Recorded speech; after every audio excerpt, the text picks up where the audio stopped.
Hey guys, so today we're going to be talking about the resurrection of Jesus and facts that help us prove that it actually happened. So, the first thing I want to talk about are some post resurrection facts. If you read the story or if you heard it somewhere, you know that you probably know the overall story that Jesus was buried and then in 3 days he rose from the grave and his grave was found empty. So the first fact in that moment, there's a lot of things that allow us to explain and that we can explore that allow us to explain why this is an actual thing that happened instead of just a made up story. So the first thing is that Jesus was buried in a fancy tomb. At the time Jesus was buried, it was normal. It was not normal for people to be buried in a place he was, especially people that were not higher class. So yes, Jesus was famous for all the miracles he did and all the wonderful things he did, but he was not rich. There's a lot of stories that are told that allow us to know that he lived a very simple life. He did not own his own house. He lived usually with other people. He ate food that other people donated to him. He did not had very simple way of he had a very simple way of living.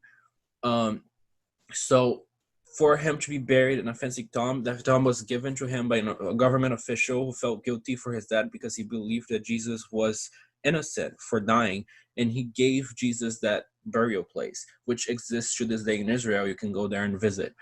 And there were guards who were guarding it, which shows how important the place was. It wasn't like there weren't guards guarding and any burial place, but that place was very special because the official who gave it to Jesus, he owned that place, that burial place, for him and his family. He gave it up to Jesus because he felt guilty, and he wanted that to be a gift. That already is something that shows that if the story was just a made up story, that probably wouldn't be put there. They would have just made his body like to be laid in a normal grave because people wouldn't believe that Jesus, someone who wasn't rich, was just buried in a place like that.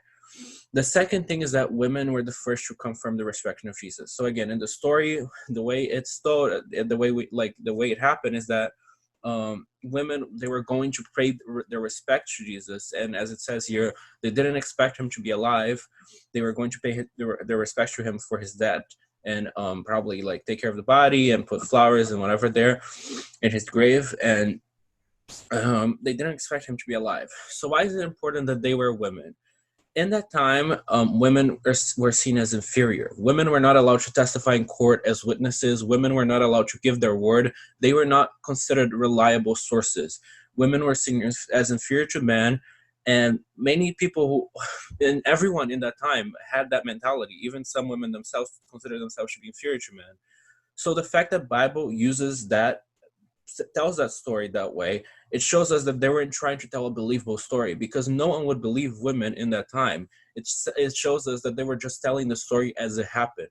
No one believed that, no one considered women reliable. So if they wanted to create a story that was reliable, they wouldn't just use women. They would have changed it to be men who found Jesus. So that shows us that the story wasn't changed or altered to conform with the reality of the time. It was written as it happened.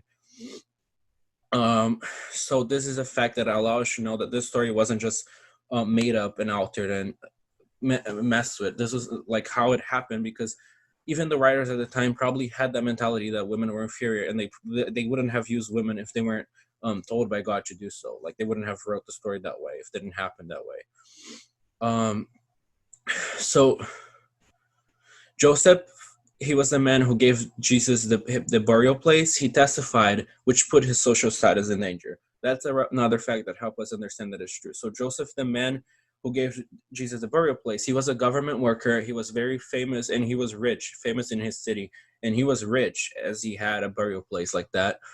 And he testified saying that Jesus was innocent, which put him in risk. No one would put their job in risk and suffer for someone who was fake or for a fake story. He wouldn't have done everything that he did if this was just a fake story. The fact that he testified to put himself to prove that Jesus was innocent, putting himself in risk, shows us that he really believed that happened. The second thing is that the soldiers and the final thing is that the soldiers testified of supernatural occurrences. So the soldiers who were guarding the grave, so as I said, it was a very it was a very special grave. It had soldiers guarding it. They testified that something supernatural happened. As we know, angels went there and pushed the stone over. The soldiers probably didn't see the angel or saw them and thought they were ghosts or something like that. And they testified, this is outside of the Bible, by the way. It's not the Bible telling us. This is like there's records of them testifying of supernatural occurrences, like something magical happened and caused the grave to open, and that scared them off. So the next thing is the grave clothes. So Jesus' grave clothes were left behind, which again, if someone robbed his body, if his body was robbed, they wouldn't just have left the clothes behind. That wouldn't make sense. If Jesus' body was taken from the grave, why would they undress him first?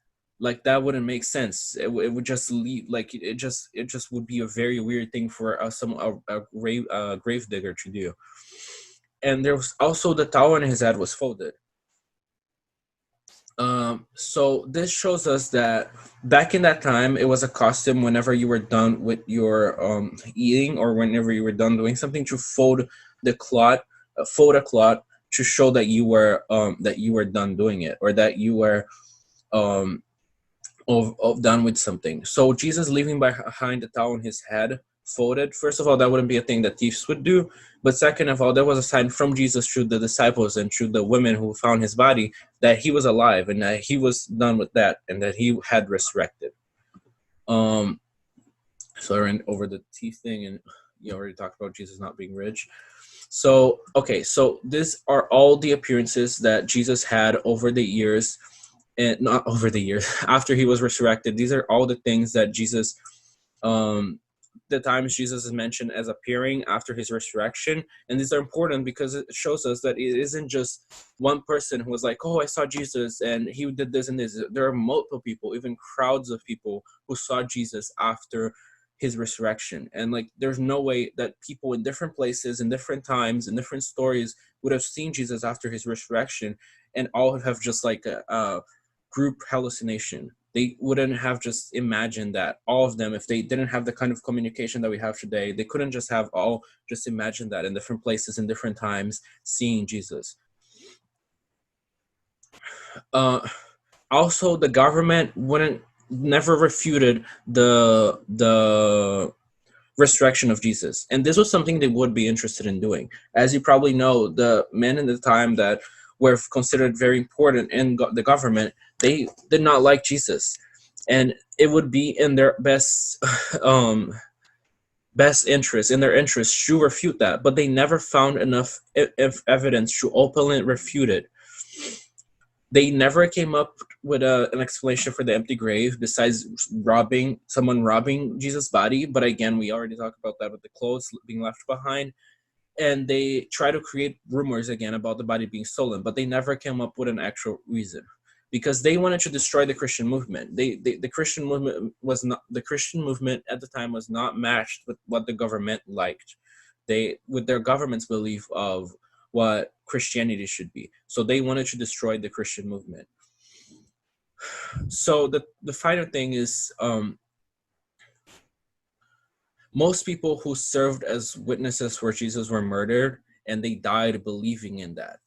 People in that time, they were poor people. They were people who sometimes had were fishers and had careers and families, and they still died confirming that Jesus was alive and that Jesus had resurrected. Most people wouldn't sacrifice themselves that way if they didn't believe it. That would also take away 2,000 years of history and influence, because the influence of Jesus has influenced us in the last 2,000 years extremely. He's a big part of our culture and across the world.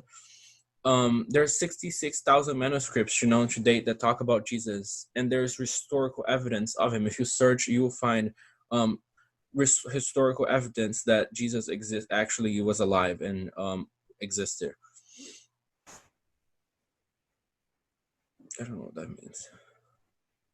Oh, and the final thing is that after Jesus' death, there was like a separation of the church. The Christians were very separated and they're scattered, and the movement was kind of broken because they believe him to be their savior, and then he just died. So the Christian movement was take for 3 days. People like it seems like a small time, but people scattered. They weren't meeting anymore like they met every day, and they were very scared.